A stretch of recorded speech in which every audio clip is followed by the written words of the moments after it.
ہم جب حضرت مفتی رشید احمد صاحب رحمہ اللہ تعالیٰ کی مجلس میں گئے تو حضرت نے فرمایا کہ عورت پر لازم ہے کہ اپنے دیور سے پردہ کرے. ہم نے کہا یہ کیا بھائی، جوائنٹ فیملی میں بھابھی دیور سے کیا کرے گی؟ پردہ.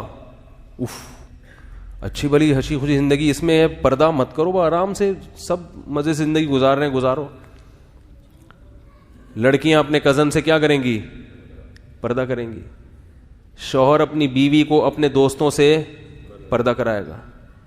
زندگی کا مزہ کیا خیال ہے بھائی؟ لبرل لوگوں کے ہاں تو یہ مزہ کیا ہو گیا یار، اب انجوائے کرو، کوئی ہم تمہاری بیوی کو تھوڑی دیکھنے کے لیے آئے ہیں یہاں پہ. لوگ کہتے ہیں نا کیوں چھپا رہے بھائی اپنی بیوی کو ہم سے. جو لبرل لوگ ہیں نا وہ اس قسم کی باتیں کرتے. کیا ہو گیا یار، اگر دیکھ لیا کسی کی وائف کو، دل صاف ہونا چاہیے ہے بھائی، دل کیا ہونا چاہیے؟ صاف. کچھ نہیں ہوتا کسی کی بیوی دیکھ لی، اس کی بہن دیکھ لی، اس کی بیٹی دیکھ لی اور وہ کوئی نہیں، سب کچھ نہیں ہوتا. ہوتا ہے بھائی، سب کچھ ہوتا ہے. میں نہیں کہہ رہا کہ ہر جگہ سب کچھ ہوتا ہے، ہر جگہ تو کہیں بھی خرابی نہیں ہوتی، لیکن بعض جگہوں پہ بہت کچھ ہو جاتا ہے. کچھ نہ ہوتے ہوتے بھی بہت کچھ ہو جاتا ہے. آپ اگر لال بتی کا سگنل توڑ کے نکل جائیں گے، ہوتا تو کچھ بھی نہیں ہے. ضروری تھوڑی کسی کو ٹکر ہی مار دیں آپ. بھائی ریڈ سگنل ہے تو آپ اگر سگنل توڑ کے نکل جاؤ تو کیا ہوگا؟ کچھ ہوگا؟ بہت لوگ سگنل توڑتے ہیں کچھ بھی نہیں ہوتا، لیکن حکومت نے پھر بھی سگنل توڑنے پر پابندی، اس لیے کہ ہوتا بھی ہے بعض دفعہ، اور جو ہوتا ہے تو پھر اگلے کی ٹانگیں ٹوٹتی ہیں، ایکسیڈنٹ ہوتے ہیں.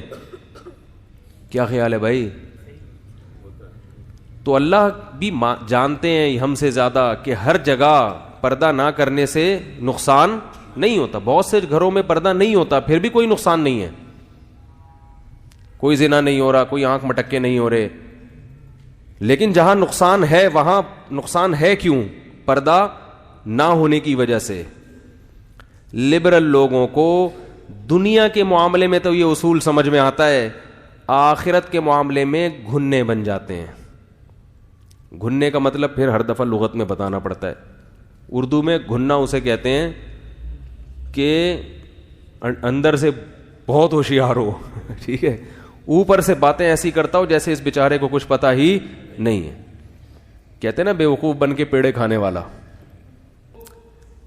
اب لبرل لوگوں نے کیا کیا؟ بے پردگی کا ماحول پیدا کر دیا، اور بس ترقی کے نام پہ ترقی ترقی ترقی، لائف کو جو ہے نا زمانے کے ساتھ ہم نے چلنا ہے. تو نتیجہ کیا نکلا؟ انسان کا سکون برباد. بار بار میں ایک نصیحت خواتین کو کرتا ہوں، کیونکہ جب پردے کی بات آئے نا کہ خواتین کو پردہ کرنا چاہیے، تو خواتین یہ کہتی ہیں، یہ سمجھتی ہیں کہ اسلام ہمیں پابندیوں میں جکڑ رہا ہے اور مردوں کو کیا کر رہا ہے؟ آزاد. وہ گھومیں اور ہم نہ گھومیں. ان پہ کوئی برقع نہیں ہے. برقع کس پہ ہے؟ ہم پہ ہے. میں آپ سے ایک بات کہتا ہوں، میرے پاس خواتین کے فون آتے ہیں، 10 سے پونے 11 کال ٹائمنگ ہے نا، تو ہر طرح کے فون آتے ہیں. آج کل خواتین کے ساتھ ایک بہت بڑا مسئلہ یہ ہے کہ شوہر وفا نہیں کر رہے. یہ بہت بڑی ٹینشن بن چکی ہے. پہلے تو یورپ میں تھی صرف یہ، امریکہ یو ایس اے میں، اب یہاں بھی یہ بیماری. وہاں سارے خراب نہیں ہیں کہیں یہ سمجھے گا یہ، لیکن بہت بڑے پیمانے پر یہ گڑبڑیں شروع ہو گئی ہیں کہ مرد اپنی بیوی سے وفا، ادھر بھی دوستی ادھر بھی دوستی ادھر بھی دوستی. آفس میں وہی ہے کہ مختلف ناموں سے نمبر سیو کیے ہوئے ہیں. تو خاتون کہنے لگی، یہ پرسوں کی بات ہے، خاتون پریشان رو رہی ہیں. میں نے کہا دیکھو، یہ آپ کا میاں کیوں خراب ہو رہا ہے؟ اس لیے کہ خراب کرنے کے لیے عورتیں، بولو بھائی، موجود ہیں. علماء کہتے ہیں عورت گھر کی چار دیواری میں رہے، لیکن معاشرہ کیا کہتا ہے؟ عورت جاب بھی کرے. کال سینٹر میں آپ کے میاں کے ساتھ کون بیٹھی ہوئی ہے؟ خاتون بیٹھی ہوئی ہے. ادھر بھی کون بیٹھا ہوا ہے؟ خاتون بیٹھی ہوئی ہے. بازار میں بھی اس کو درجنوں قسم کی لڑکیاں نظر آئیں گی. تو پھر اپنی بیوی کیا لگے گی؟ اس کو اچھی لگے گی؟ یار ادھر ایک سے ایک ڈیزائن مارکیٹ میں پڑا ہوا ہے، ایک سے ایک ڈیزائن. تو یہ جو شوہر کی توجہ بیوی کی طرف نہیں جا رہی، وہ گھر میں ٹائم نہیں دے رہا، وہ ادھر ادھر منہ مار رہا ہے، اس میں کس کا بڑا یہ اس عورت کا گھر تباہ کرنے والی کون ہے؟ عورت ہی ہے نا. تو اسلام اس عورت کو پابند کر کے جو باہر گھوم رہی ہے, اس عورت کا مرتبہ اور حق بڑھا رہا ہے, اور جو لبرل لوگ ہیں وہ اس عورت کو آزاد کر کے اس عورت کا بیڑا غرق کر رہے ہیں. جو اپنا گھر چھوڑ کر آئی, اپنے باپ اپنے بھائیوں کو چھوڑ کر جس آئی ہے وفا کرنے کے لیے, اس کو وہ اتنی بڑی قربانی دے دی, اپنا گھر اس نے چھوڑ دیا, اس کو اس قربانی کا صلہ نہیں مل رہا. اور آپ کہہ سکتے ہیں چلو وہ عورتیں تو انجوائے کر رہی ہیں نا, جو کال سینٹر میں بیٹھی ہوئی ہیں, وہ بھی انجوائے نہیں کر رہی, یہ ان سے صرف چسکے لے رہا ہے.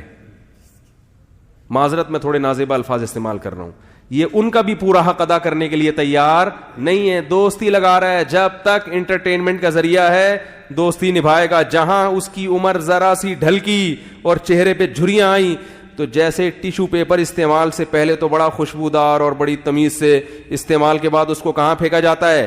کچرے میں. تو ایسے اٹھا کے کہاں پھینک دیتا ہے اس عورت کو؟ کچرے میں. اس کے ساتھ بھی ظلم ہو رہا ہے, اور اس کے ساتھ بھی, جو گھر میں اس کے ساتھ بھی ظلم اور اس کے ساتھ بھی ظلم. یہ بات آپ کو اللہ اس کے رسول کے علاوہ کوئی بھی نہیں بتائے گا.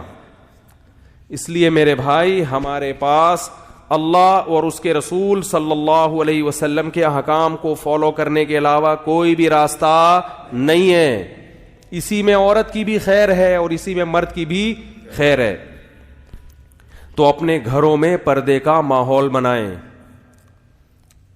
جب علماء یہ کہتے ہیں نا کہ شرعی پردہ کرواؤ, اپنی بیوی کو اپنے بھائیوں سے پردہ کرواؤ, کہتے ہیں کہ نہیں کہتے؟ اللہ کہہ رہا ہے, علماء کیا کہیں گے؟ اللہ کہہ رہا ہے قرآن میں.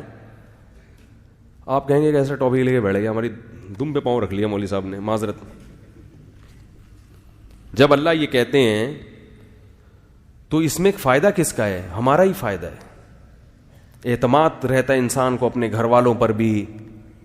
آج کیسے واقعات ہیں, بھائی کو بھائی پہ اعتماد ختم. جو بیرون ملک چلا جائے وہ پھر فسفسے میں مبتلا رہتا ہے, پتہ نہیں کیا ہو رہا ہے پیچھے, پتہ نہیں کیا ہو رہا ہے. ایک ذہنی مریض بنتے چلے جا رہے ہیں.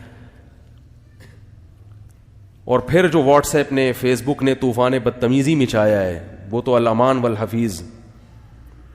تو اپنے گھروں کی حفاظت کریں. یہ ذمہ داری زیادہ خواتین کی ہے. مرد کی ذمہ داری ہے اپنی آنکھوں کی حفاظت کرے, وہ وفا کرے.